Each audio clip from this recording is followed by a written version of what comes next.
Hello, my dear adventurers. If you like the story, please subscribe to me. Welcome back to another evening of shared stories and adventures. Tonight, we're stepping into the worn leather boots of someone most would call a monster. A goblin named Griswold, who lives in the depths of Whisperwood Forest, just trying to make an honest living in a world that's decided he's the villain before he even opens his mouth. You see, not all goblins are thieves and troublemakers. Some of them just want a quiet life, a warm fire, and maybe a decent meal that doesn't involve eating things that are still trying to escape. But when you're born with green skin, pointy ears, and teeth that look like you could bite through a horseshoe, well, people tend to make assumptions. And if you enjoy what I do here and want a way to support the channel, then consider checking out my Patreon link down below. But for now, settle in by your hearth, pour yourself something warm, and let's begin. My name is Griswold, and I suppose I should start by saying that I never asked to be a goblin. Nobody does, really. You don't wake up one morning and think, oh, good, today I'll be small, green, and universally despised by every race in the known world. But here we are. I'm about 3.5 feet tall on a good day when I remember to stand up straight. My skin is the color of spring moss after a good rain, and I've got these ears that stick out like jug handles. My teeth are sharp, yes, but that's just biology. Herbivores have flat teeth, carnivores have sharp teeth, and goblins have teeth that can handle pretty much anything because we've never had the luxury of being picky eaters. I live in what I call the Old Hollow, a system of caves and tunnels in the heart of Whisperwood Forest. It's not much, but it's mine. I've spent years making it comfortable. There's a main chamber where I do most of my living, with a proper hearth I built myself from river stones. Took me 3 months to haul all those stones up from the creek, one at a time. But I did it. The smoke vents up through a natural chimney in the rock, so I don't have to worry about suffocating in my sleep. I've got shelves carved into the walls where I keep my collection of things. Smooth pebbles, interesting feathers, a few books I've managed to acquire over the years, and my prized possession, a small copper pot I found half buried in the mud near the human village of Thornhaven. The humans of Thornhaven are my nearest neighbors, about 2 miles through the forest if you know the paths. They're a simple folk, farmers mostly, with a few craftsmen and a mill by the river. They've got a tavern called the Spotted Hen, a blacksmith, a baker, and all the usual trappings of human civilization. They also have a tradition of hunting goblins for sport, which makes neighborly relations somewhat difficult. I've tried, you understand. I've tried being friendly. 3 years ago, when I first moved into the Old Hollow, I attempted to introduce myself properly. I cleaned myself up as best I could, combed my wiry hair, and even wore my best shirt, the one without too many holes. I walked right up to the village at midday, bold as brass, and knocked on the door of the first house I came to. An old woman answered, took one look at me, and started screaming like I'd set her cat on fire. Within minutes, there were a dozen humans with pitchforks and torches, and I had to run back into the forest with arrows whistling past my ears. After that, I decided to keep my distance. I watch them from afar, studying their ways.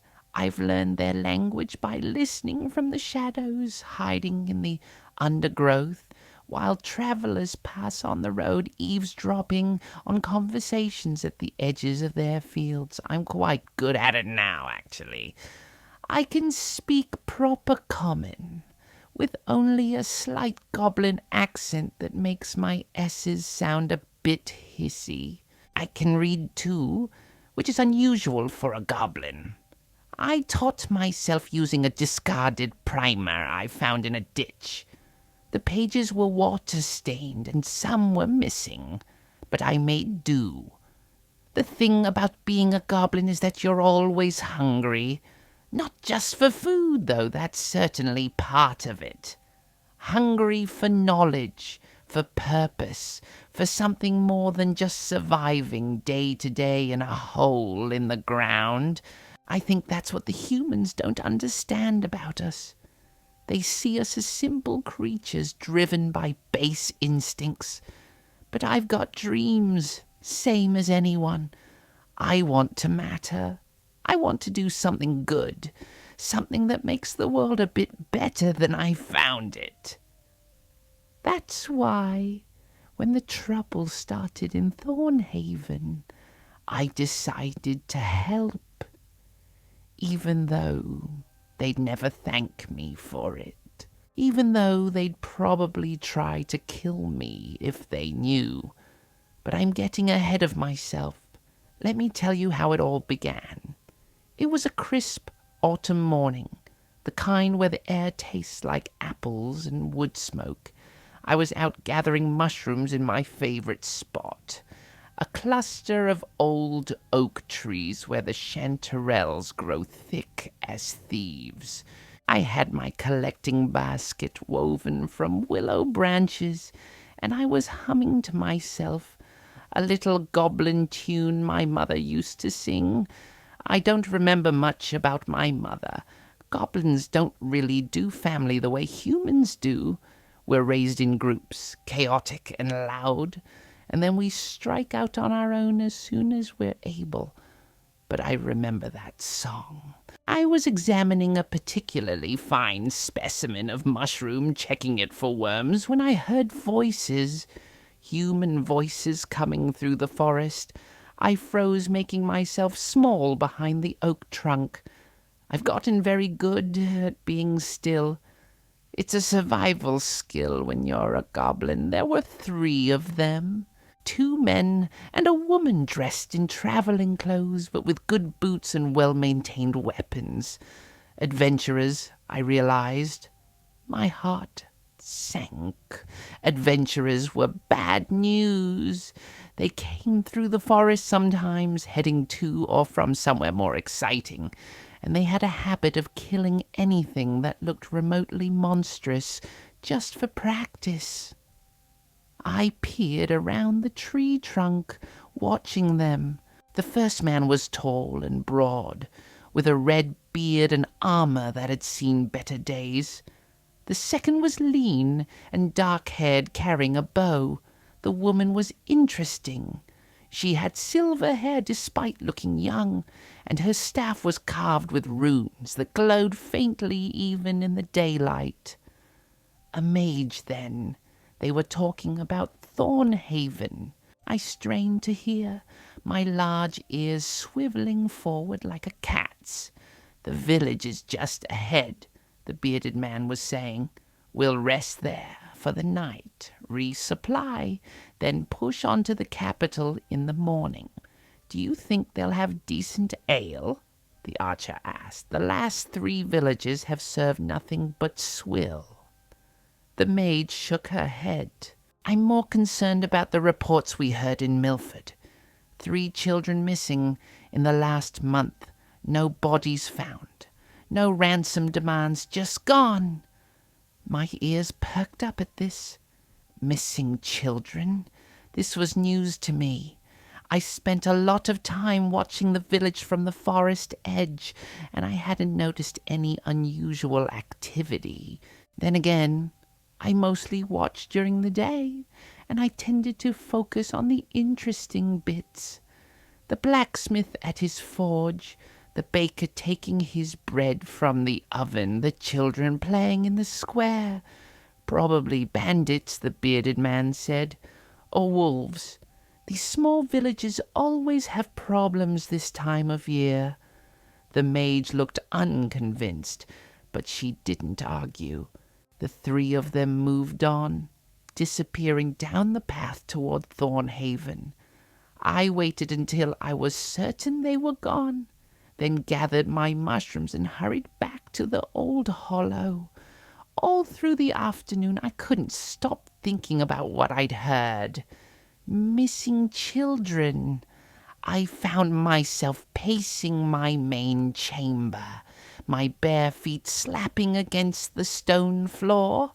I should go investigate, I thought, but that was foolish. What could a goblin do? If I was seen in the village, especially at night, when children were disappearing, I'd be blamed immediately. Goblins always got blamed for everything. A cow goes dry. Blame a goblin. A well turns bad. Must be goblin magic. Never mind that most goblins couldn't do magic if their lives depended on it. But still, children, even if they were human children who would grow up to hunt my kind, they didn't deserve whatever was happening to them. Children were innocent. That much I understood. I decided to do some watching.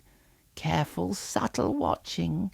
That evening, as the sun set and painted the sky in shades of orange and purple, I made my way to the edge of Thornhaven. I found my usual spot, a hollow beneath a fallen tree that gave me a good view of the village square and several of the houses.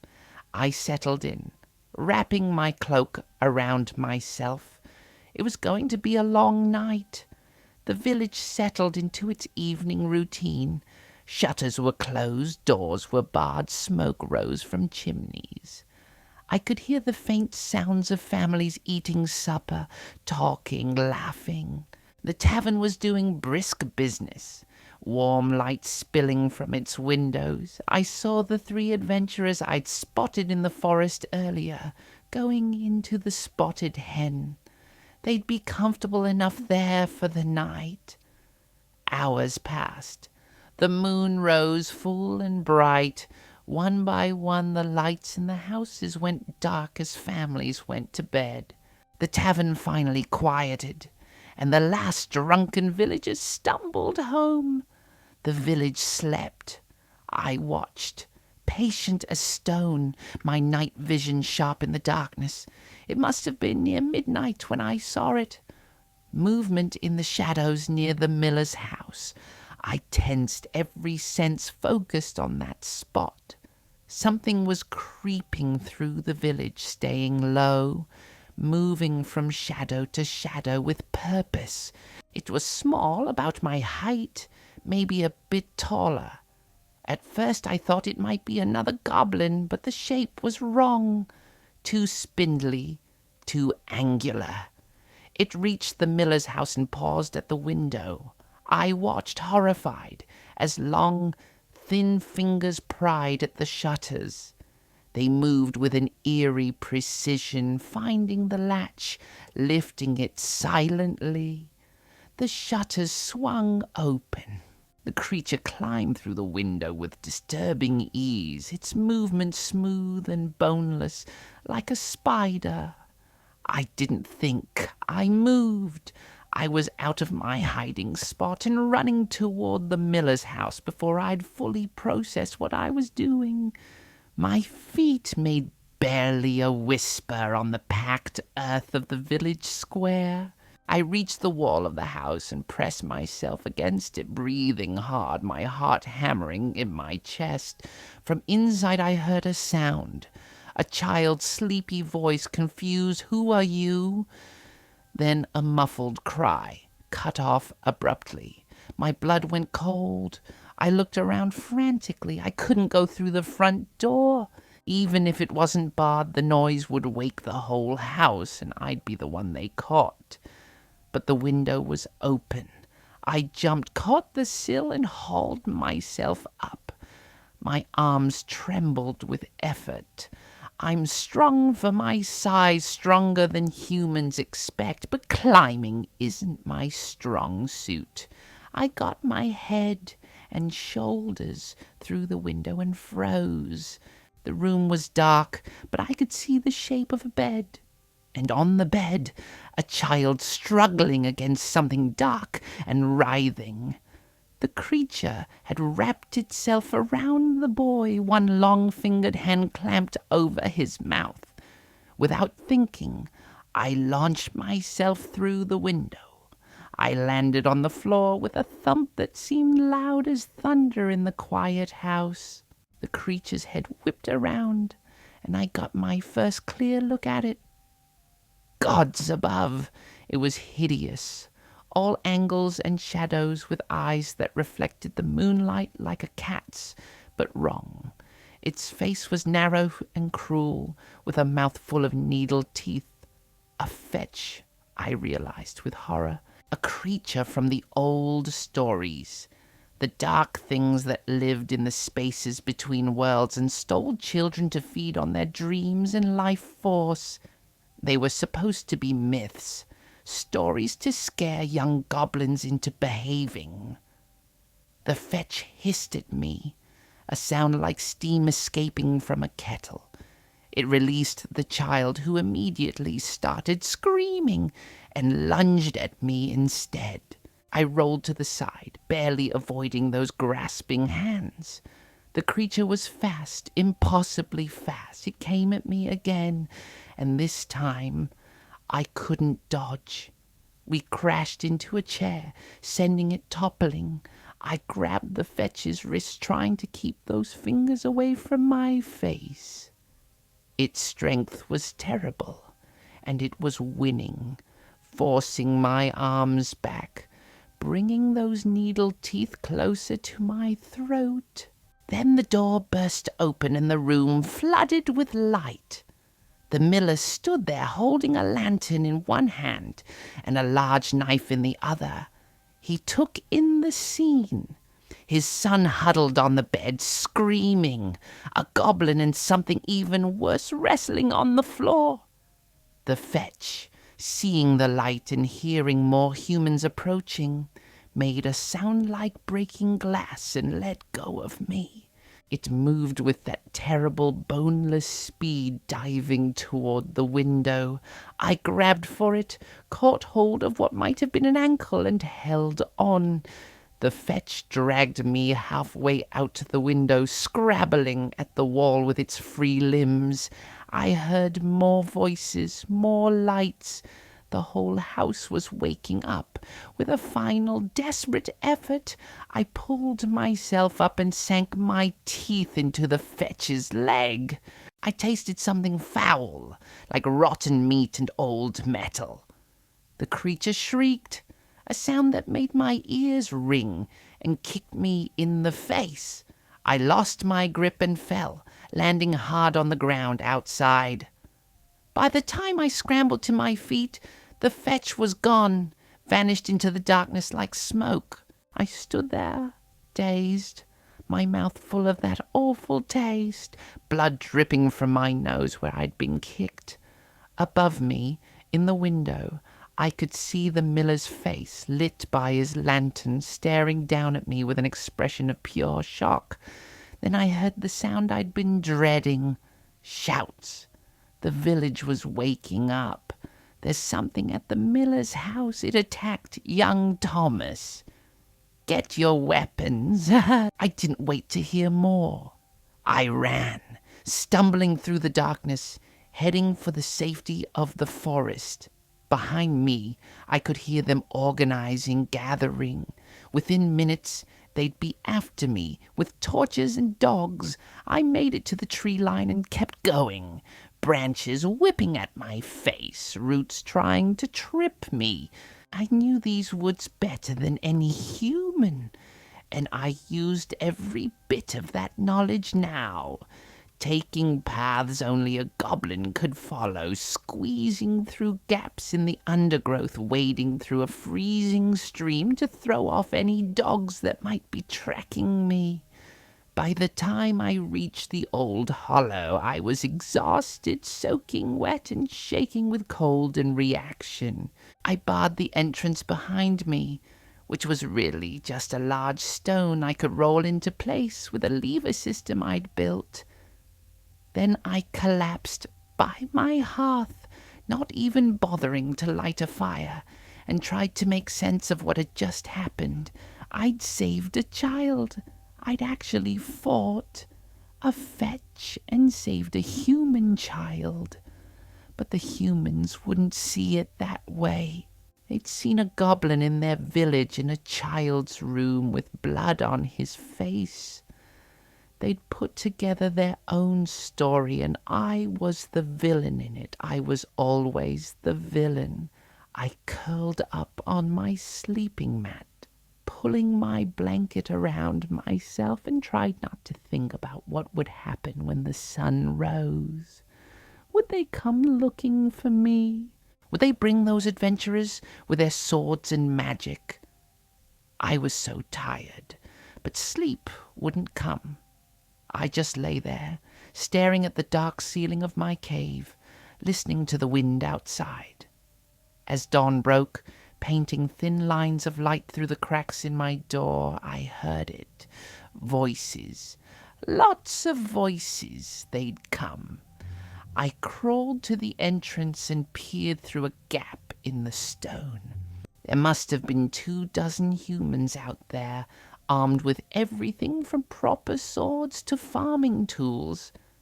I recognized the miller at the front, his face set in hard lines.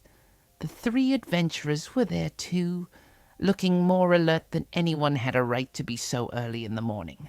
"Come out, Goblin," the bearded adventurer called. His voice was surprisingly reasonable, not filled with the rage I expected. "We just want to talk." Sure they did. Talk with the pointy end of a sword. I pressed myself against the stone wall, making myself small. Maybe if I stayed quiet, they'd think I wasn't home. It was a foolish hope, but it was all I had. "We know you're in there," the mage called. Her voice carried a strange quality that made me think of chimes. "We found tracks, goblin tracks, leading right to this cave. And we found something else too. Something black and foul like a piece of shadow made solid. It was on the ground where you fell last night. Do you know what it is?" I did know, though I wished I didn't. Fetch blood. They bled darkness and corruption. It dissolved in sunlight, but in the shadows it left traces. I'd had it on my teeth, in my mouth. The memory made me feel sick.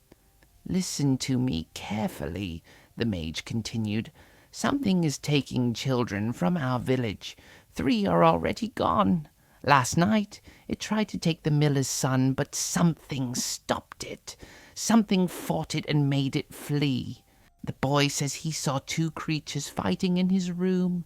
One was trying to take him, and the other, the smaller one, was trying to stop it." I felt a flutter of hope in my chest. The boy had told the truth. He'd seen what really happened. The miller stepped forward. His voice was rough with emotion. "That smaller creature saved my son. I saw it with my own eyes, though I scarce believed it. A goblin, fighting off something dark and terrible. Now, I don't know why a goblin would do such a thing. Don't know if I should trust it. But my boy is alive, because of you, Goblin, and I'm a man who pays his debts." The silence stretched out. I could hear my own heart beat loud in my ears. This was a trick. It had to be a trick. Humans didn't thank goblins. They killed them. But what if it wasn't? Slowly, carefully, I used my lever to roll the stone aside. The morning light flooded in, making me squint. I stepped out of my cave, blinking, feeling more vulnerable than I'd ever felt in my life. I was immediately surrounded by weapons, all pointed at me. I put my hands up, trying to look as non-threatening as possible. Given my sharp teeth and wild appearance, this was probably not very successful. I just wanted to help, I said quietly. My voice came out raspy and strange. I don't steal children. I don't hurt anyone. I just live here in the forest trying to be left alone. But when I saw that thing going after the boy, I couldn't just watch. Even if you are humans who hunt my kind, even if you'll probably kill me for this, I couldn't let it take him. The bearded adventurer lowered his sword slightly. "What are you called, Goblin?" "Griswold," I said. "My name is Griswold." "Griswold," the mage said, and there was something like respect in her voice. "That creature you fought last night. Do you know what it was?" "A fetch," I said. "From the old stories. They steal children and feed on their dreams and life. I thought they were just myths, things to scare young ones. But it was real. Very real." The adventurers exchanged glances. "How do you know about fetches?" the archer asked. "That's old knowledge. Dark knowledge, I read," I said simply. "I found a book once years ago.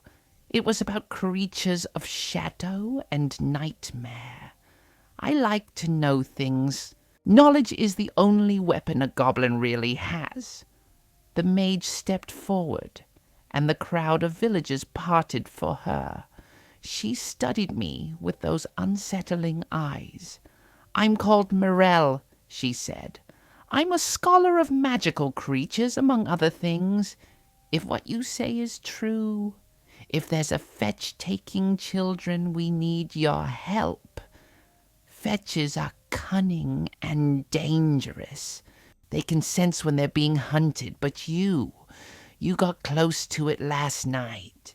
You marked it with your bite. Its blood is on you, and your scent will be on it. It won't expect a goblin to hunt it. You want me to help you hunt a fetch," I said slowly. "Me, a goblin. You want my help?" The villagers were muttering among themselves. Some looked doubtful, others looked outright hostile, but the miller stepped forward again. "You saved my boy," he said. "I don't understand it, but you did. 3 children are still missing. If there's even a chance you can help bring them back, then yes, I'm asking for your help." He paused, then added with visible effort, "Please." It was the please that did it. A human asking a goblin for help, with courtesy no less. I never thought I'd see the day. "I'll help," I said, "but I'm going to need a few things.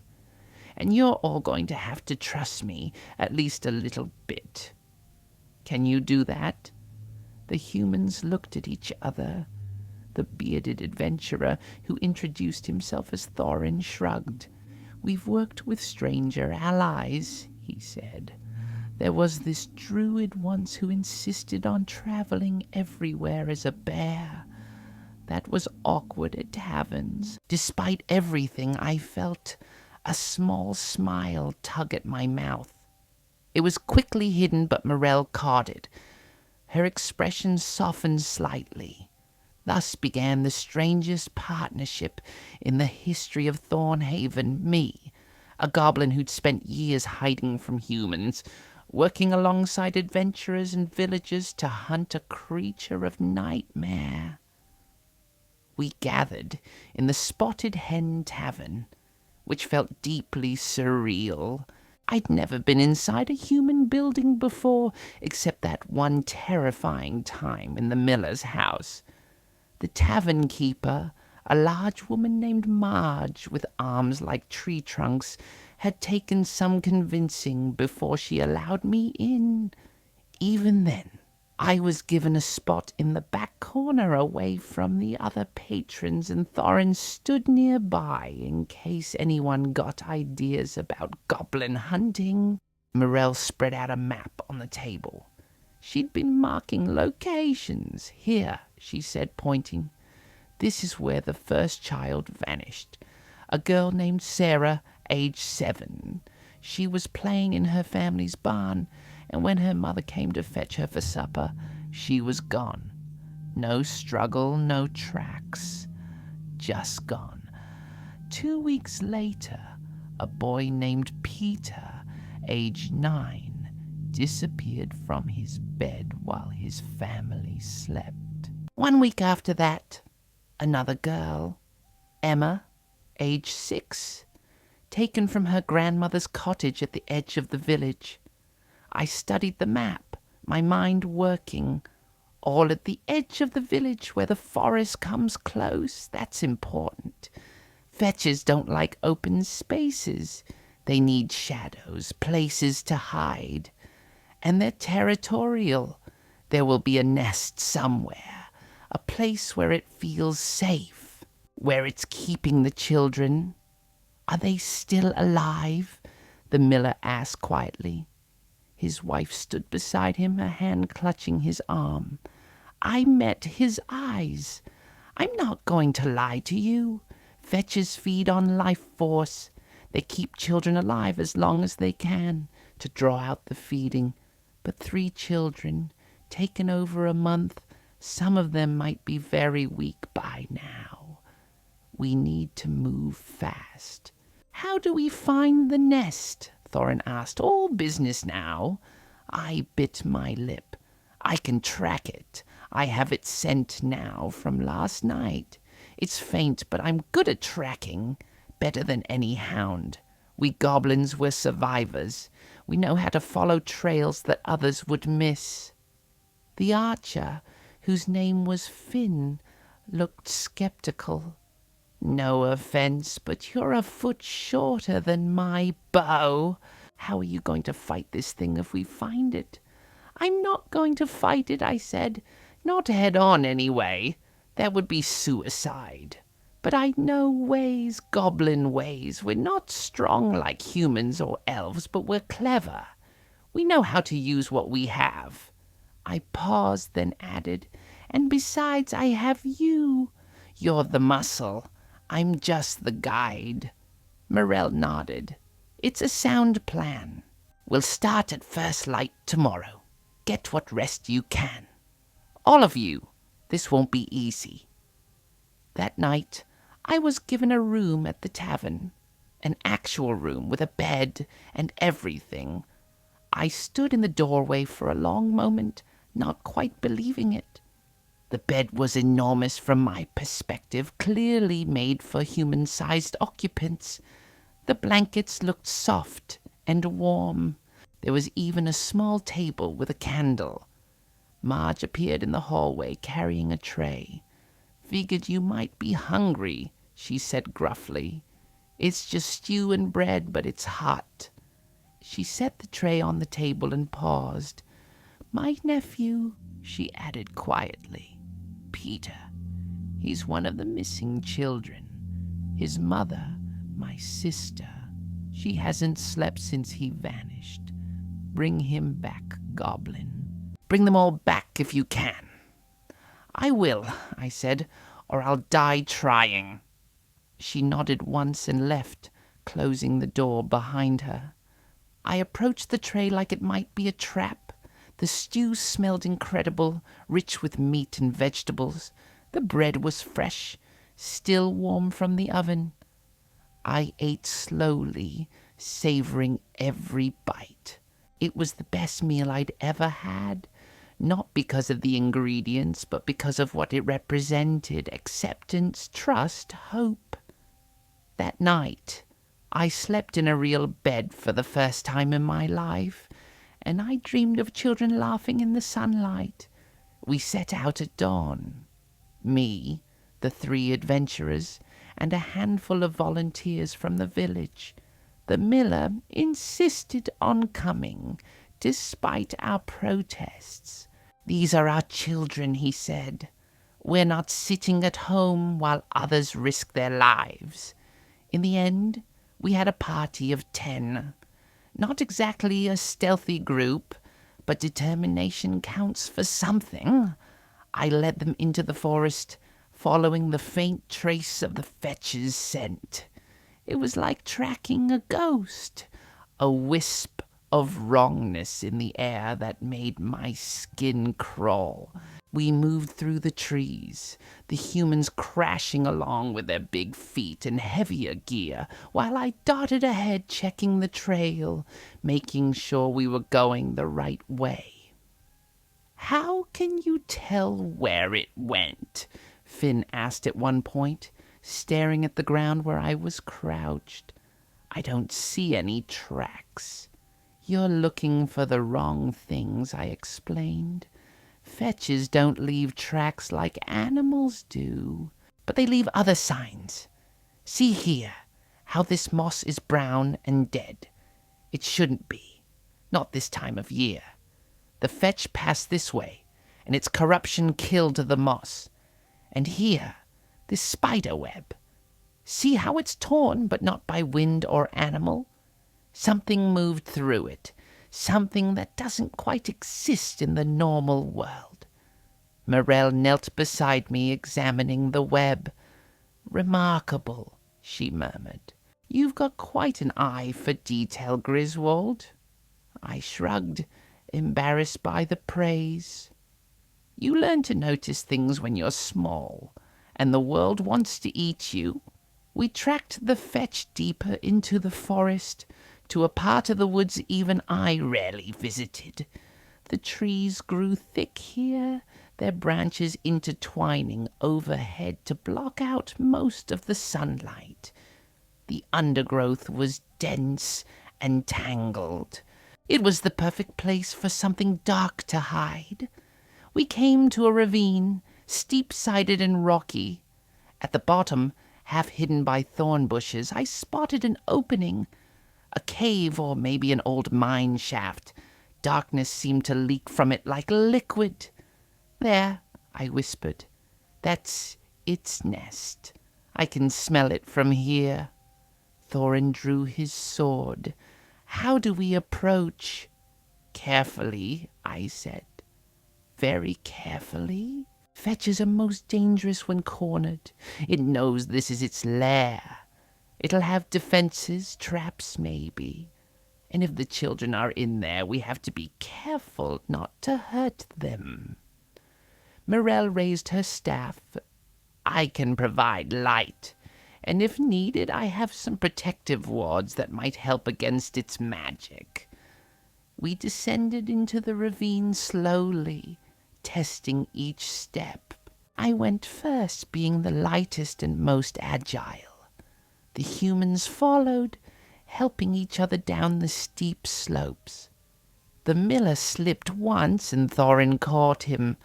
At the bottom we regrouped, weapons ready. "I'll go in first," I said. "I'm smaller, quieter. I can see what we're dealing with and report back." "Like hell," Thorin said. "You're not going in there alone. We go together, or not at all." I wanted to argue, but the look on his face told me it would be pointless. "Fine, but stay close and stay quiet, and whatever you do, don't touch anything you don't have to." We entered the cave. Morel's staff bloomed with light, a soft white glow that pushed back the darkness. What we saw made even the hardened adventurers gasp. The walls of the cave were covered in a substance that looked like dried tar, black and glistening. It smelled of rot and old death. Bones littered the floor, small bones, animal mostly, but I spotted a few that were sickeningly humanoid. And in the center of the chamber, suspended in what looked like dark webbing, were 3 small figures. The children, Sarah, Peter, and Emma. They hung motionless, their eyes closed, their skin pale as milk. For a terrible moment I thought we were too late. Then I saw Peter's chest rise and fall, barely perceptible. They were alive, barely, but alive. "Gods above," the miller breathed. He started forward, but I grabbed his arm. "Wait," I hissed. "Where's the fetch?" As if in answer, a shape detached itself from the ceiling. The fetch dropped down between us and the children, landing in a crouch. In the light of Morel's staff, I got my first good look at it. It was even more horrible than I remembered. Its body was too long, too thin, all sharp angles and wrong proportions. Its face was a nightmare, with those reflective eyes and that mouth full of needle teeth. When it spoke, its voice was like wind through dead leaves. "Mine," it hissed. "My food, my pretty dreamers, you cannot have them." "The hell we can't!" Thorin roared and charged. The fetch moved with that boneless speed, flowing to the side like water. Thorin's sword cut through empty air. Finn loosed an arrow, but the fetch twisted impossibly, and the arrow clattered against the stone wall. The fetch lunged at Morel, recognizing her as the biggest threat. But the mage was ready. She slammed her staff against the ground, and a barrier of shimmering light sprang up between her and the creature. The fetch hit it and recoiled, shrieking. "Now!" I screamed. "While it's distracted. Get the children!" The miller and 2 other villagers ran forward. They grabbed the children, tearing away the dark webbing. It stuck to their hands like pitch, but they didn't care. The miller lifted his nephew in his arms, tears streaming down his face. "Peter," he sobbed. "Peter, wake up, please wake up." The fetch, seeing its prey being taken, went berserk. It threw itself at Morel's barrier with such force that cracks appeared in the light. She gritted her teeth, sweat beading on her forehead. "I can't hold it much longer," she gasped. I looked around frantically. We needed an advantage, something to even the odds. My eyes fell on a cluster of rocks near the cave entrance. Not just any rocks. They were oddly shaped, crystalline. I'd seen them before in the deep caves, quartz or something like it, and they were loose, balanced precariously. "Thorin!" I shouted. Hit the rocks by the entrance." He didn't question me. He just swung his sword, the flat of the blade smashing into the nearest rock. It tumbled, struck another, and suddenly the whole cluster was falling, an avalanche of stone that blocked the cave entrance. The fetch shrieked again, a sound of pure rage. It was trapped now, trapped with us. But I'd also noticed something else. Where Morel's light touched the fetch, smoke rose from its skin. It didn't like light. It was a creature of shadow and darkness. Without the entrance, the cave was sealed, and the only light was from Morel's staff. I had an idea, a crazy, probably suicidal idea. "Morel," I called, "can you make the light brighter? Much brighter?" She looked at me, her eyes widening as she understood. "Yes," she said, "but I'll need time, and I'll have to drop the barrier." "Do it," Thorin said. He raised his shield, stepping between Morel and the fetch. "Finn, with me. We'll keep it busy." The 2 warriors moved to intercept the fetch as Morel lowered her barrier. The creature came at them like a dark wind, all teeth and claws. Thorin's shield took the brunt of its attack, and I heard him grunt with effort. Finn circled, looking for an opening, his bow forgotten in favor of a long hunting knife. Morel began to chant, her voice rising and falling in patterns that made my teeth ache. The light from her staff pulsed, growing brighter with each word. The fetch noticed. It turned from Thorin hissing and tried to reach her. But Finn was there, his knife flashing in the growing light. He scored a hit along the creature's ribs and it screamed, black ichor dripping from the wound. The light grew brighter, brighter. I had to squint against it now, and the fetch was writhing, trying to escape, but there was nowhere to go. The cave entrance was blocked. We trapped it in a box that was rapidly filling with light. "Now!" Morel shouted. "Everyone close your eyes!" I squeezed my eyes shut just as the light exploded. Even through my closed eyelids it was brilliant, searing, like staring at the sun. The fetch's final scream was terrible, a sound of agony and rage that echoed off the cave walls. Then silence. I opened my eyes cautiously. The fetch was gone. Not dead, but gone. Where it had been was nothing but a patch of scorched stone and a few wisps of darkness that dissolved even as I watched. "We did it," Finn said, his voice full of wonder. "We actually did it. The children," I said. "Check the children." The miller was already examining Peter, feeling for a pulse. "He's alive," he said. His voice shook with relief. "Weak, but alive. They're all alive." Morel knelt beside the children, her hands glowing with a gentle green light. "They've been drained," she said. "The fetch was feeding on their life force, as you said. They'll need rest, good food, and time to recover. But they should be all right." "We need to get them out of here," Thorin said. He looked at the blocked entrance. "Well, this is going to be fun to clear. It took us the better part of an hour to shift enough rocks to make a gap we could squeeze through. We passed the children out first, carefully, treating them like the precious cargo they were. Then the rest of us followed. By the time we emerged from the ravine, blinking in the afternoon sunlight, we were exhausted, covered in dirt and dust and scratch from the thorns. But we had the children, all three of them, alive. The journey back to Thornhaven was slow.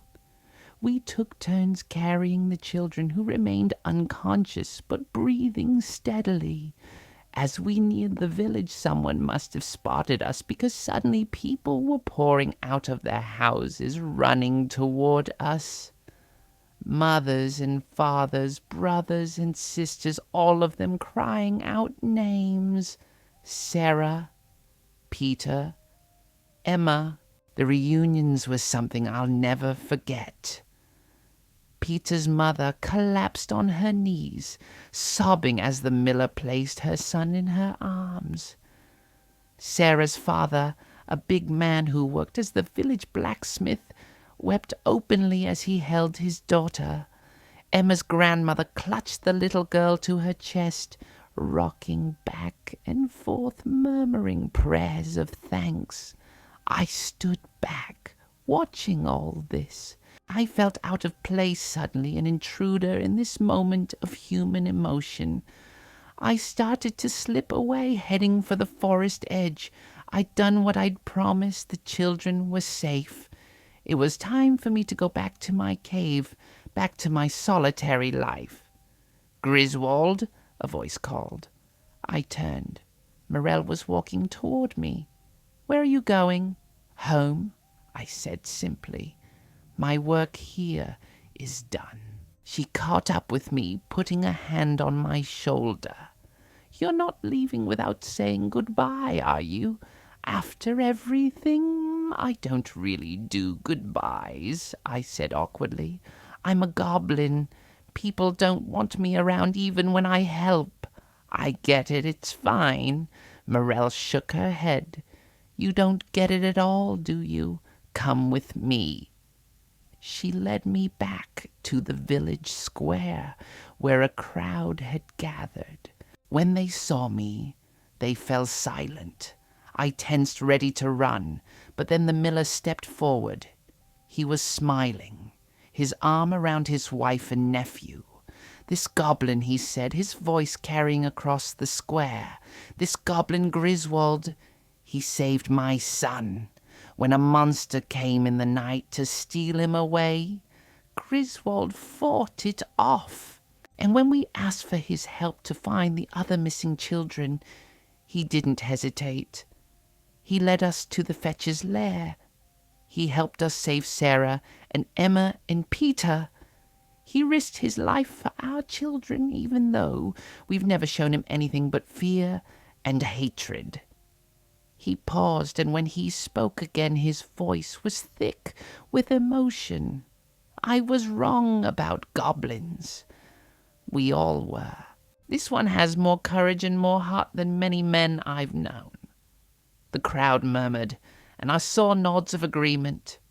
Sarah's father stepped forward. You're welcome in Thornhaven, Griswold. Any time, day or night. My forge is your forge. Any metalwork you need, it's yours. No charge. Emma's grandmother added her voice. And my cottage. I make the best apple pies in 3 counties. You come by any time you want one, dear. One by one, the villagers stepped forward with offers.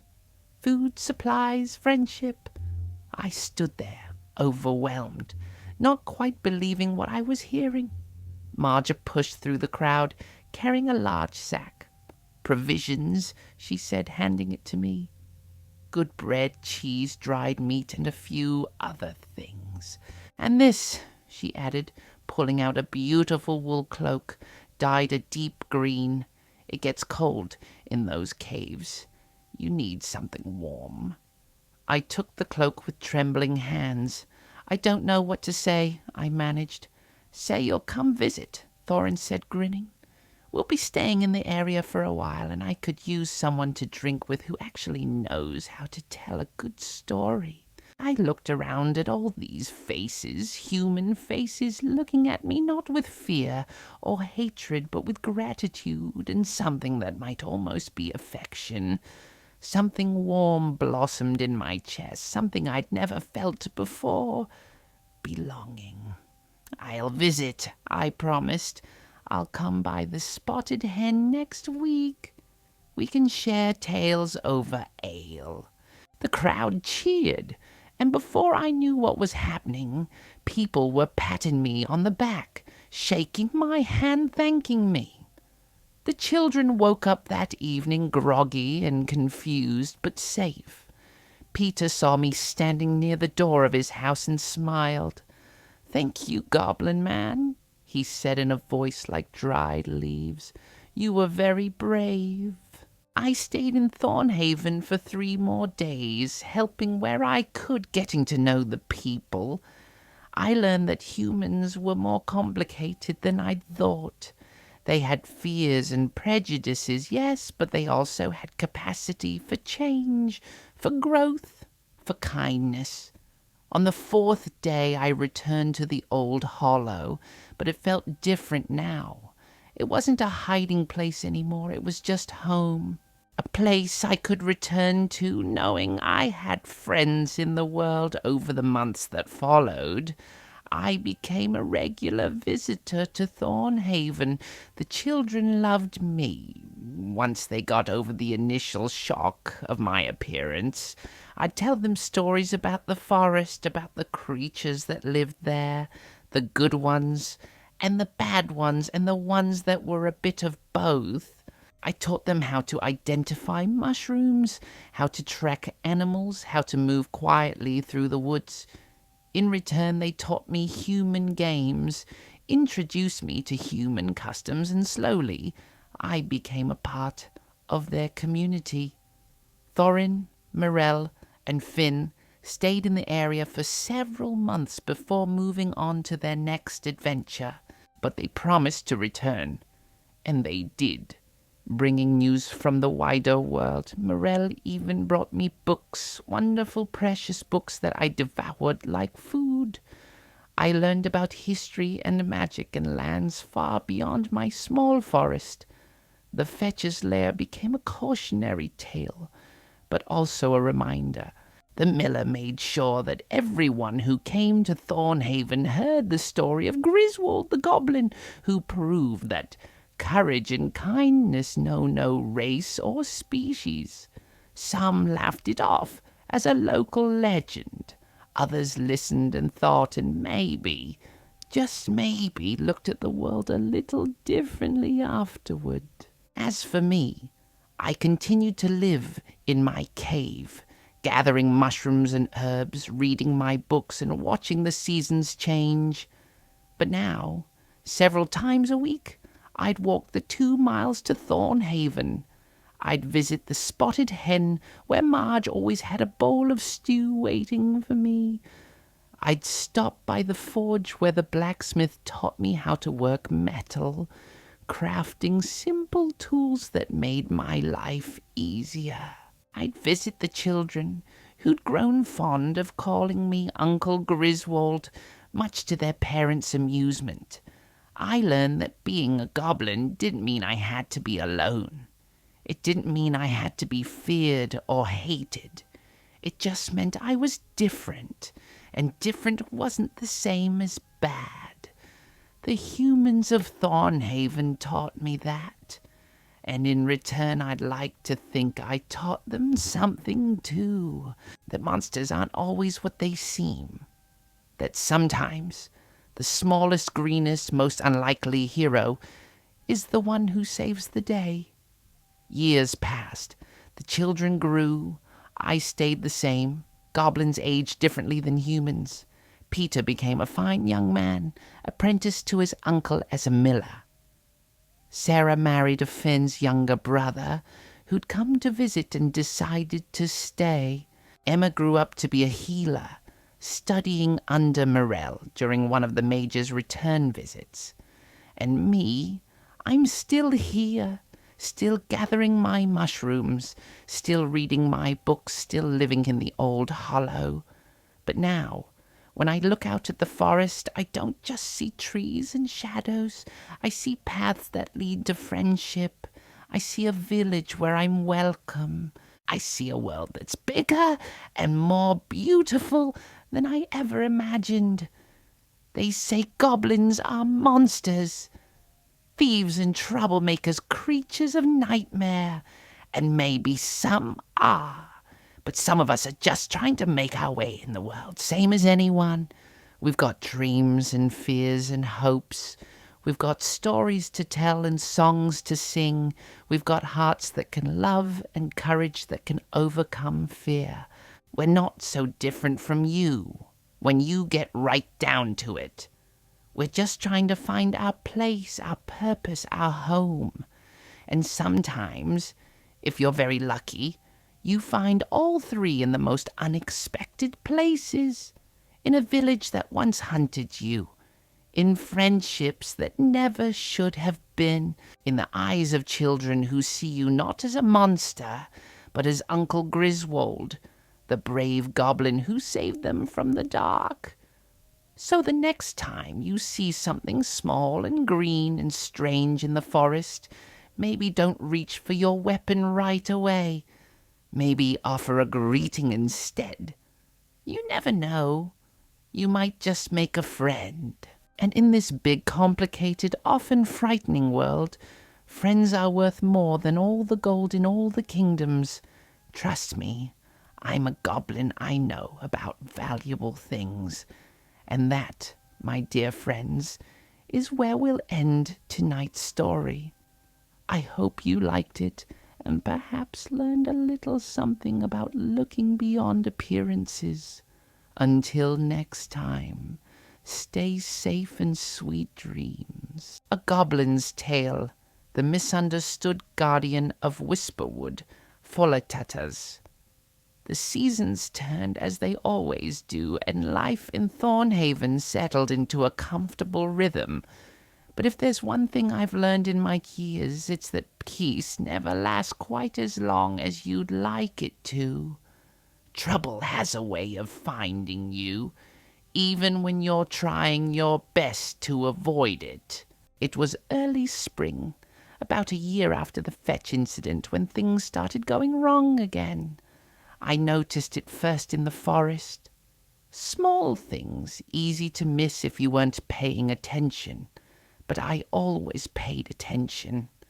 That's how goblins survive. The birds had gone quiet in certain areas. Not everywhere, just specific patches of the forest where their cheerful songs should have been echoing through the trees. Instead, there was silence. An unnatural pressing silence that made my skin prickle. Then I started finding dead things. Not the normal dead things you expect in a forest. Animals that had been caught by predators or died of old age. These were different. They looked drained, dried out, like husks. A rabbit here, a squirrel there, even a young deer, all of them with the same strange appearance. I brought one of the rabbits to Morel, who had taken up semi-permanent residence in Thornhaven.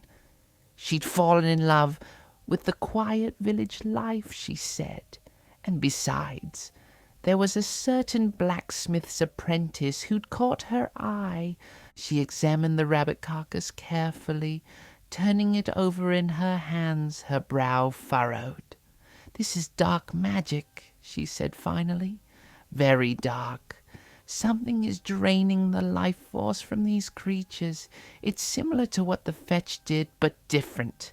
More powerful, more deliberate. I felt a chill run down my spine. You don't think there's another fetch, do you?" "Ah, no," she said slowly. "This feels older, more ancient. Fetches are opportunistic predators. They take what they can get. But this is methodical. Whatever is doing this is building up power, feeding systematically." She looked at me, her eyes grave. "Griswold, I think we need to investigate this before it gets worse." So we assembled another expedition. Me, Morel, and Thorin, who had returned to Thornhaven just 2 weeks prior. He'd been on an adventure in the Eastern Kingdoms and had come back with impressive scars and even more impressive stories. Finn had stayed in the East, having met a woman there, but Thorin assured us he could handle whatever we found. We set out at dawn, following the pattern of dead animals deeper into the forest. The trail led us north, to a part of Whisperwood I rarely visited. The trees grew differently here, twisted and gnarled, their branches reaching toward the sky like grasping fingers. The undergrowth was thick with thorns and brambles. Even the air felt different, heavier somehow, like breathing through wet cloth. "I don't like this place," I muttered, pushing aside a particularly aggressive thorn bush. "It feels wrong." "Agreed," Thorin said, his hand never leaving his sword hilt. "I've been in Cursed Forest before. This has that same feeling, like the land itself is sick. We found more dead animals as we went deeper. Dozens of them arranged in rough circles around trees or rocks. Someone or something was creating a pattern, marking territory perhaps, or conducting some kind of ritual. The thought made my stomach turn. We came to a clearing, and in the center of it stood something that stopped us all in our tracks. It was a stone, but not a natural one. This had been carved, shaped by intelligent hands, covered in runes that hurt to look at.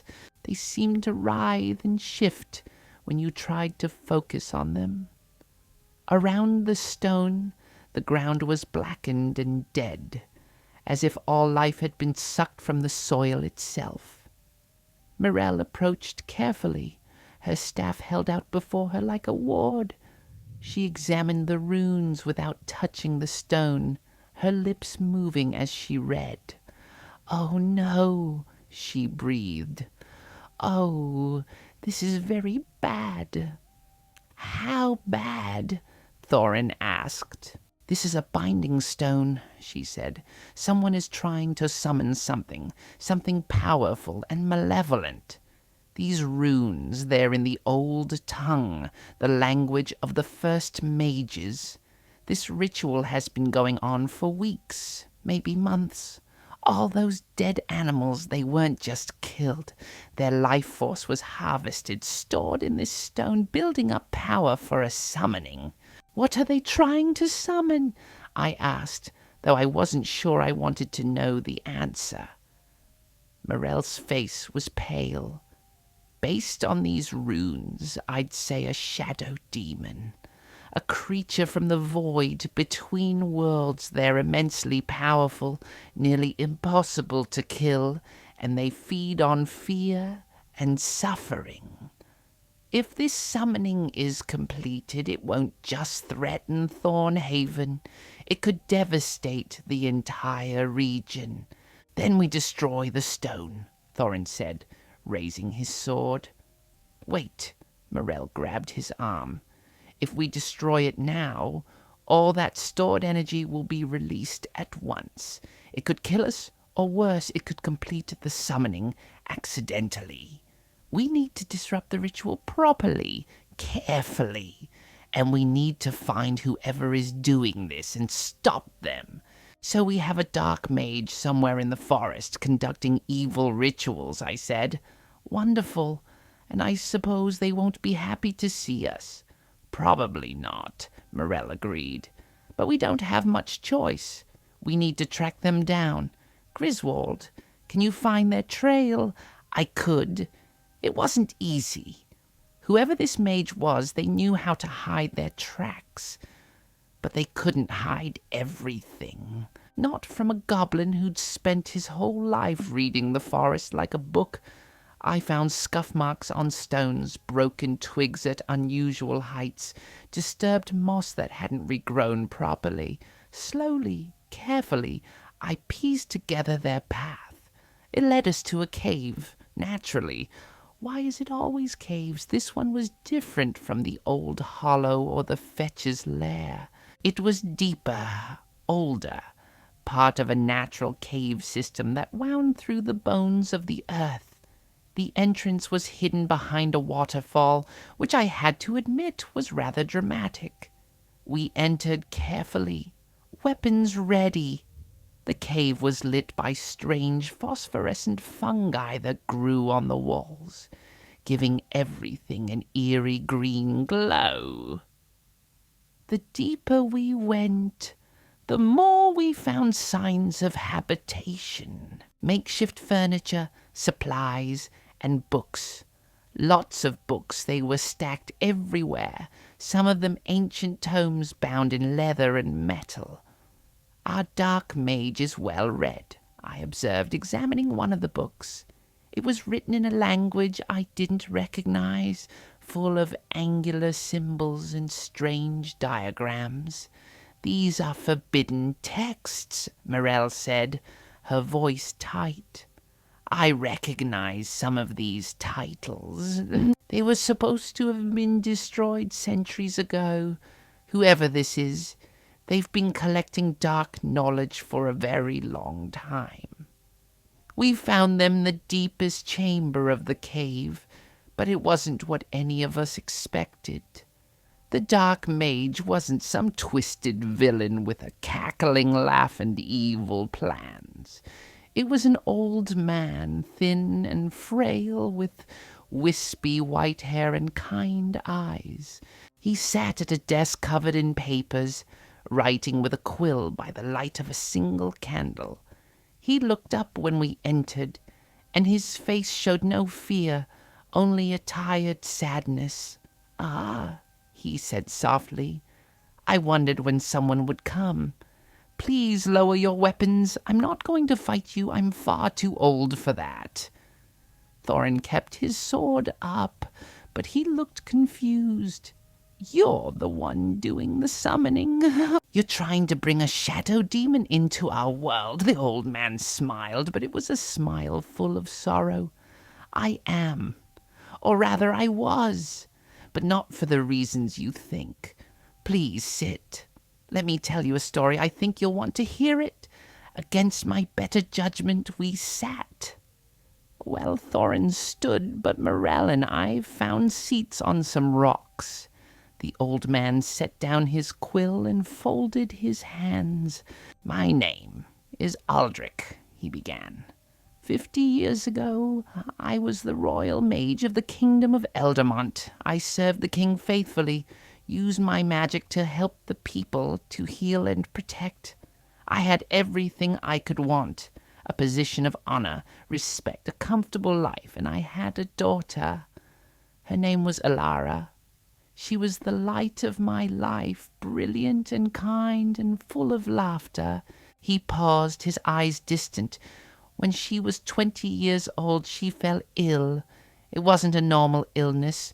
It was a curse, placed on her by a rival mage who wanted my position. I tried everything to save her, every healing spell, every remedy, every ritual I could find, but nothing worked. She grew weaker and weaker. In her final days, she was in such pain. She begged me to let her go, to end her suffering. But I couldn't. I couldn't lose her. He stood and walked to a shelf, taking down a small portrait. He handed it to me. It showed a young woman with dark hair and a gentle smile. She looked kind. She looked happy. In my desperation, I turned to the forbidden arts, Aldrich continued. I researched ways to cheat death, to bring back the dead or preserve life beyond its natural end. I found texts that spoke of shadow demons, creatures that existed outside the normal flow of life and death. They had power over souls, could pluck them from the afterlife and return them to the living world. So I began the ritual. I didn't care that it was wrong. I didn't care about the cost. I just wanted my daughter back. But you didn't complete it, Morel said quietly. You stopped. Aldrich nodded. The night before the final step of the ritual, Alara came to me in a dream. She was healthy again, whole and happy. She told me she was at peace. She told me that what I was doing was wrong, that it would hurt innocent people, that I needed to let her go. She said she loved me, and that she'd be waiting for me when my time came. But it wasn't my time yet. I had to live, to make amends for what I'd already done. He sat back down heavily. When I woke, I knew she was right. But by then I'd already attracted the attention of the kingdom's inquisitors. They'd discovered what I was attempting. I was branded a heretic, a dark mage. I fled before they could execute me.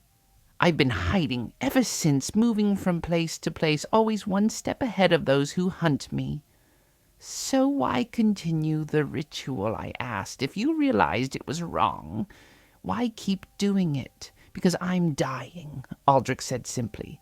This body is failing. I have perhaps a month left, maybe less. And I realized that I'd left the ritual half finished. All that power stored in the binding stone, just waiting. If I die and leave it there, someone else could complete it. Someone with far worse intentions than mine. So I've been studying, trying to find a way to safely dismantle the ritual, to release the stored energy without completing the summoning. But it's complicated. The old texts are unclear. I've been experimenting, trying different approaches, and I'm afraid I've been causing harm in the process. The dead animals, I assume you've found them. We nodded. I'm sorry for that, he said. Each test I run requires a small amount of life force to gauge the reaction. I've been using animals because I won't harm humans. But I know it's wrong. I know I'm damaging the forest. I just didn't know what else to do. He looked at us with pleading eyes. Please, if you're going to punish me, do it after I've finished. Let me fix this mistake before I die. Let me do one last good thing. We sat in silence for a long moment. Finally, Morel spoke. I can help, she said. I'm a scholar of magical theory. Together we might be able to safely dismantle the ritual. But, she added firmly, no more animal sacrifices, no more killing. We'll find another way. Aldrich's face crumpled with relief. Thank you, he whispered. Oh, thank you. Over the next 2 weeks, I became a regular visitor to Aldrich's cave. Thorin returned to Thornhaven to keep the villagers from worrying about us, but Morel and I stayed, working with the old mage. I helped where I could, fetching supplies, copying texts, even providing my own small amount of life force when needed, just tiny amounts that left me tired but not harmed. Aldrich was nothing like I expected a dark mage to be. He was gentle and thoughtful, full of stories about his long life. He told me about the kingdom of Eldamont, about the grand castle where he'd worked, about his daughter's childhood. She would have liked you, he told me one evening. Elara always saw the good in everyone. She befriended the castle's goblin servants when no one else would speak to them. She said that kindness wasn't about what someone looked like, but about what was in their heart. I felt a lump in my throat. She sounds wonderful. She was, Aldrich said softly. She truly was. Morel made breakthrough after breakthrough. The key she discovered was to reverse the energy flow. Instead of pulling life force in and storing it, they needed to push it out, return it to the forest slowly and gently. It was delicate work, requiring precise calculations and carefully worded counterspells. I watched them work, these two mages separated by decades and circumstances, united by a common purpose. Finally, the day came. The ritual was ready. We stood before the binding stone, the three of us and Thorin, who'd insisted on being there in case something went wrong. Aldrich looked frailer than ever, barely able to stand, but his eyes were clear and determined. Morel and Aldrich began to chant together, their voices weaving in and out of harmony.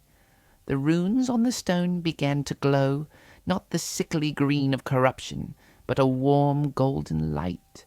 I felt the energy shift, felt the stored life force beginning to release. It flowed out like water from a broken dam, spreading through the ground, into the trees, into the air itself. Around us, I could see the forest responding. The blackened ground turned green. New shoots pushed up through the soil. Birds began to sing, their voices tentative at first, then growing stronger. The ritual took hours. By the end, both mages were exhausted, leaning on their staffs for support. But the stone was dark, inert, no longer a threat. The ritual was unmade, the danger past. It's done, Morel gasped. We did it. Aldrich smiled. Thank you, he said. Thank you both. Now I can rest. He collapsed. We caught him before he hit the ground, lowering him gently. His breathing was shallow, his skin cold. Morel tried to heal him, but he waved her away weakly. "No," he whispered. "It's my time. I'm ready. I can feel her waiting for me. Alara, my beautiful girl." He looked at me, his eyes focusing with effort. "Griswold, you're a good soul. Don't let anyone tell you different. Be the hero you were meant to be." Then his eyes closed, and he was gone. We buried him in the clearing beneath the now powerless stone. Morel spoke words of blessing, and I said a goblin prayer my mother had taught me long ago. Thorin carved Aldrich's name into the stone, along with the words, "A father who loved too much, a mage who made things right." As we walked back to Thornhaven, I found myself thinking about Aldrich's story, about how grief can drive us to do terrible things, but also about how it's never too late to make amends, how even someone who dabbled in dark magic could choose in the end to do good. The village welcomed us back with relief. They'd been worried, especially when we'd been gone for 2 weeks. We told them what had happened, leaving out some of the more disturbing details. The children were particularly interested in the story. "So he was a bad man who became good?" young Peter asked. I thought about that. "No," I said finally. "I think he was a good man who made bad choices when he was hurting. Then he spent the rest of his life trying to fix those choices. That's different. The spring turned to summer, and life went on. The forest healed from Aldrich's experiments. The dead patches filled in with new growth. The animals returned. And I continued my life, split between the solitude of the old hollow and the warmth of Thornhaven. But I noticed something changing in myself. I was no longer content to simply exist, to gather mushrooms and read books and watch the world go by. I wanted to do more. I wanted to help more." Aldrich's words echoed in my mind. Be the hero you were meant to be. So I started taking on odd jobs around the village, not for pay, though they tried to pay me, but because it felt good to be useful. I helped repair fences that had been damaged by wild boars. I used my knowledge of the forest to guide hunters to good game, while steering them away from the areas where animals were raising young. I taught the children about which plants were safe to eat, and which would give them a bellyache. I even helped old widow Marjorie fix her leaking roof, though I had to admit that climbing around on a human-sized roof was rather terrifying for someone my size. One day I was in the village square, helping the baker unload sacks of flour from his cart when a stranger rode in. He was a knight. That much was obvious from his fine armor and the banner he carried. The banner bore the seal of the kingdom of Eldamont. My blood ran cold. Aldrich's kingdom. The knight dismounted and addressed the crowd that had gathered. "I am Sir Gareth of Eldamont," he announced. "I seek information about a rogue mage named Aldrich. He was last seen traveling west, towards this region. He is wanted for crimes against the crown. Anyone with information will be rewarded." I froze, a sack of flour still in my arms. Around me, the villagers exchanged glances. They knew the story. We'd told them about Aldrich, about what we'd found. Sir Gareth's eyes swept the crowd and stopped on me. "You there, Goblin. You're Griswold, aren't you? I've heard tales of a goblin in these parts who helps the local villagers. Quite unusual." I set down the flour carefully. "I am," I said, trying to keep my voice steady. The knight approached me. "I want you to understand something, Griswold. Aldrich was not just a rogue mage. He was responsible for dark magic that threatened the entire kingdom. We've been hunting him for 5 decades. If you know where he is, you have a duty to tell me." I looked at the knight, at his stern face and hard eyes.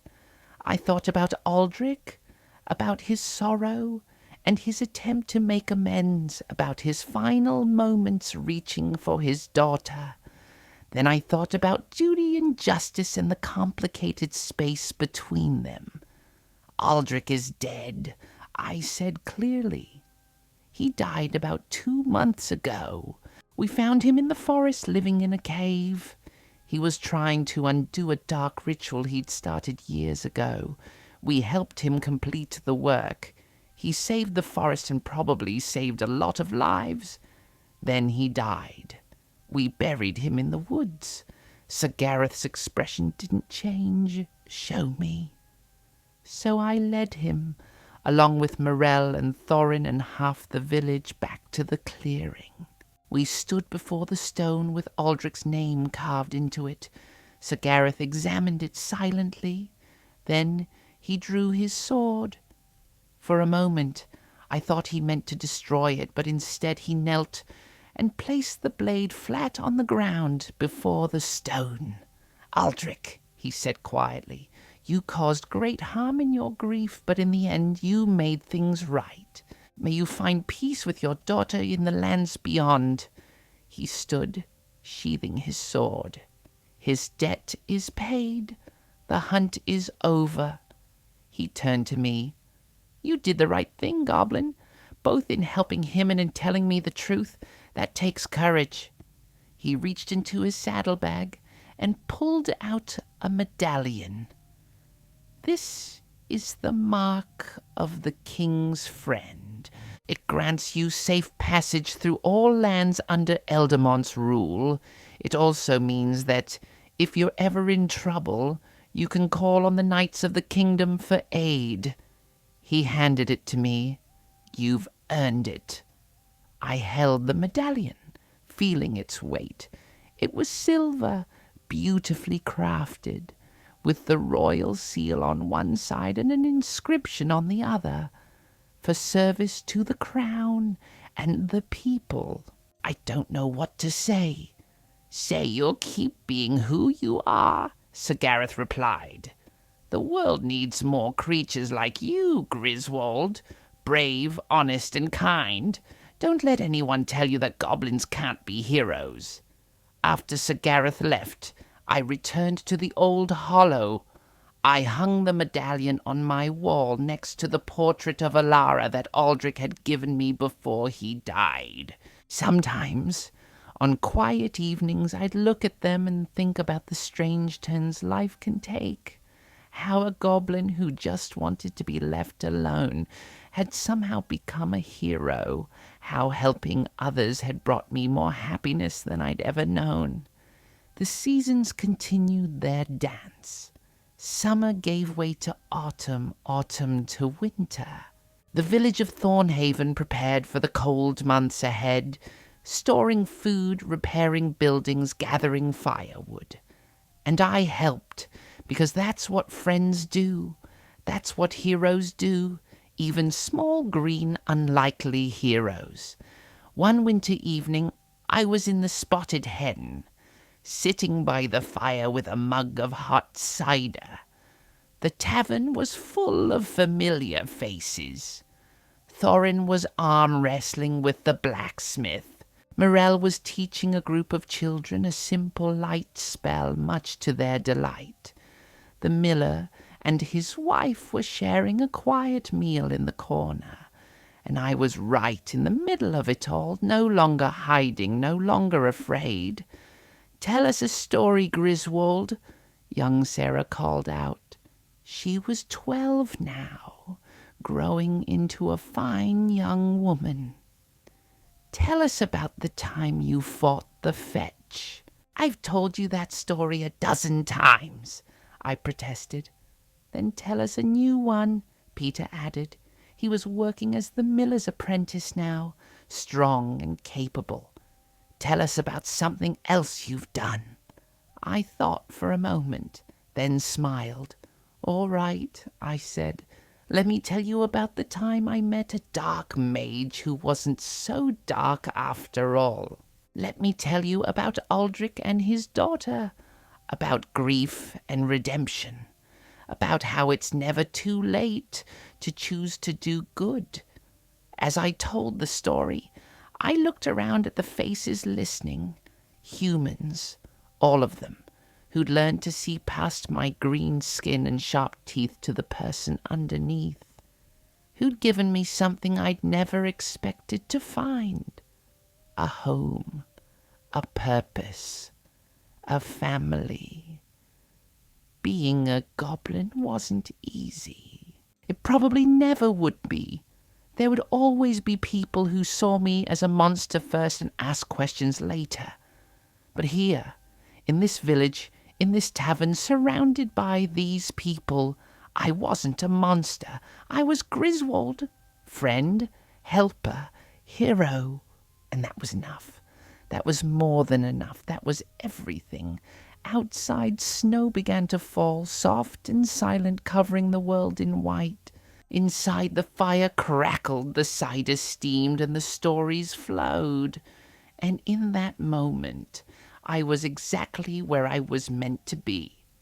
Not in spite of being a goblin, but because of it. Because my journey, my struggles, my determination to be more than what others expected had led me here. To this place, to these people, to this life. And I wouldn't change a single moment of it. Years more passed. I grew older, though goblins age slowly. The children I'd helped save from the fetch grew up, had children of their own. Those children grew up knowing me not as a scary goblin, but as Uncle Griswold, who lived in the forest and always had the best stories and the most interesting mushrooms. Thornhaven prospered. The village grew, new families moved in, and with them came new challenges, but we faced them together. When a harsh winter threatened to deplete the food stores, I taught them which tree barks could be eaten safely. When a plague of rats invaded the granary, I used my goblin knowledge of tunnels and traps to help catch them all. When bandits threatened the village, I used my small size and stealth to scout their camp, providing information that let Thorin and the village guard drive them off without bloodshed. I became something of a local legend. Travelers passing through Thornhaven would hear stories of the helpful goblin and often asked to meet me. Some were skeptical, some were rude, but most were simply curious, and I was happy to talk with them to show them that goblins were more than the monsters from their nightmares. One spring day, when the apple trees were in bloom and the air smelled of honey and fresh grass, I received an unexpected visitor. I was working in my small garden near the old hollow, tending to the herbs I'd started growing there, when I heard a voice call out, "Excuse me, is this the home of Griswold the goblin?" I looked up to see a young goblin female with bright green skin and nervous eyes. She was carrying a pack nearly as large as she was, and she looked travel-worn and exhausted. "It is," I said, standing and brushing dirt from my hands. "I'm Griswold." "And you are?" "My name is Pip," she said. "I've traveled for 3 weeks to find you. I heard stories, you see. Stories about a goblin who lives among humans, who's respected and valued. I didn't believe them at first. Everyone knows humans hate goblins. But the stories kept coming from different travelers, all saying the same thing. So I had to see for myself."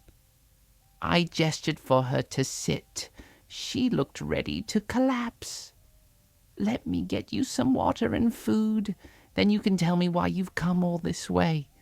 Over bread and cheese and cool water from my spring, Pip told me her story. She'd grown up in a goblin warren far to the south, a brutal place where the strong preyed on the weak and everyone looked out only for themselves.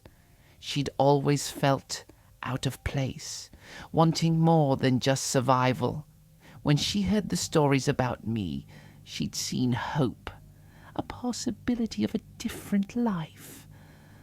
"I want to know how you did it," she said. "How you made humans see past what you are. How you found a place where you belong. Can you teach me?" I looked at this young goblin so full of hope and determination, and I saw myself years ago, lonely, scared, but refusing to give up on the dream of something better. "I can try," I said, "but you need to understand it wasn't easy. It took time, patience, and a lot of courage. And even now, it's not perfect. There are still people who fear me, who want me gone. But yes, I can teach you what I've learned." Pip stayed in Thornhaven. I gave her a corner of the old hollow to sleep in, and together we worked to help her integrate into the village. It was harder for her than it had been for me. She hadn't saved anyone from a fetch. She didn't have that initial act of heroism to break down the barriers, but she was determined, and slowly, carefully, she won people over. She helped in the bakery, waking early to knead dough with her strong goblin hands. She assisted the herbalist, her small fingers perfect for delicate work. She played with the children, teaching them goblin games and learning human ones in return. And gradually, just as I had, she became part of the community. 2 years after Pip arrived, another young goblin showed up. Then another. Word had spread through the goblin warrens. There was a place where goblins could live differently, where they could be more than just creatures of the shadows. Thornhaven became known among goblins as the free village, the place where our kind could find acceptance. Not every goblin who came stayed. Some couldn't adjust to the human ways, to the rules and expectations. Some found the work too hard or the judgment too difficult. But many did stay, and they thrived. We formed our own small community within the larger village, supporting each other, teaching the newcomers what we'd learned about coexisting with humans. The humans, for their part, adapted remarkably well. Oh, there were complaints at first, concerns about resources and safety. But as the goblins proved themselves to be hard-working and honest, those concerns faded. The village council, with much debate and not a little argument, officially recognized goblins as citizens of Thornhaven with all the rights and responsibilities that entailed. I watched all this unfold with a mixture of pride and wonder. What had started with one frightened goblin trying to do the right thing had blossomed into something I never could have imagined. A community where humans and goblins lived and worked together. It wasn't perfect. There were misunderstandings and conflicts, but we worked through them together. On my 50th year of living in the old hollow, the village threw a celebration. It was technically a harvest festival, but everyone knew it was also for me. There was food and music and dancing. The goblin residents of Thornhaven performed traditional goblin dances, which the humans found fascinating and slightly confusing. The human children performed a play they'd written about my adventures, which was both touching and hilariously inaccurate. As I stood in the village square, watching goblins and humans mingling freely, laughing together, sharing food and stories, I felt something I'd never expected to feel. I felt complete. I'd spent so much of my life trying to prove I was worthy, trying to earn acceptance.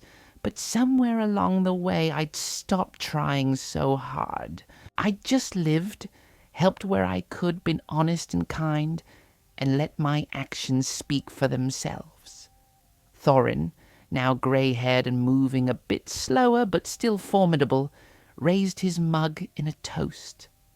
To Griswold he called out, and the crowd fell silent.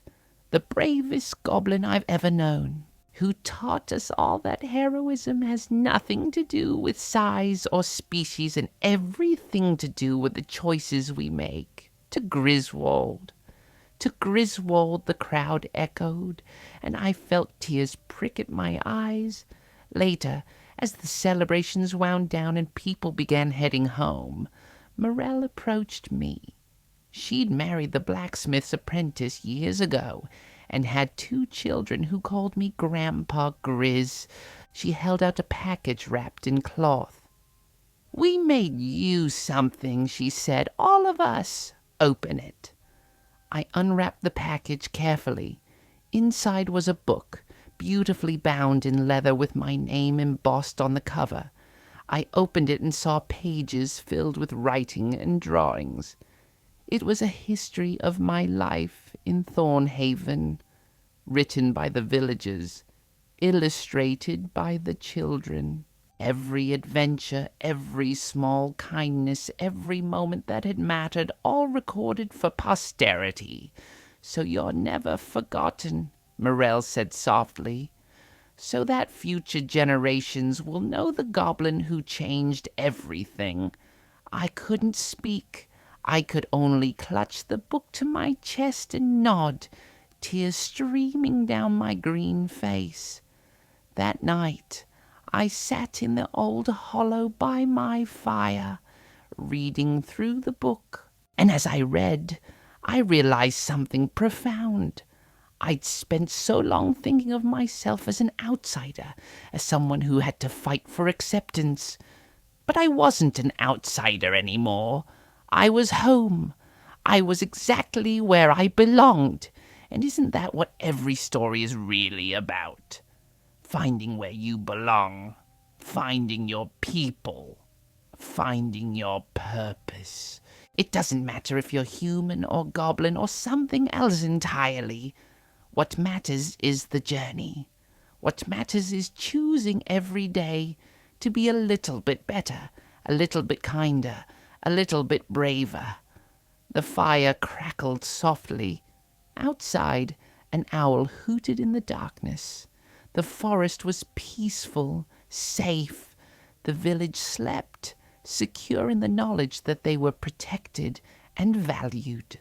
And I, Griswold the Goblin, former outcast and current hero, closed my eyes and smiled.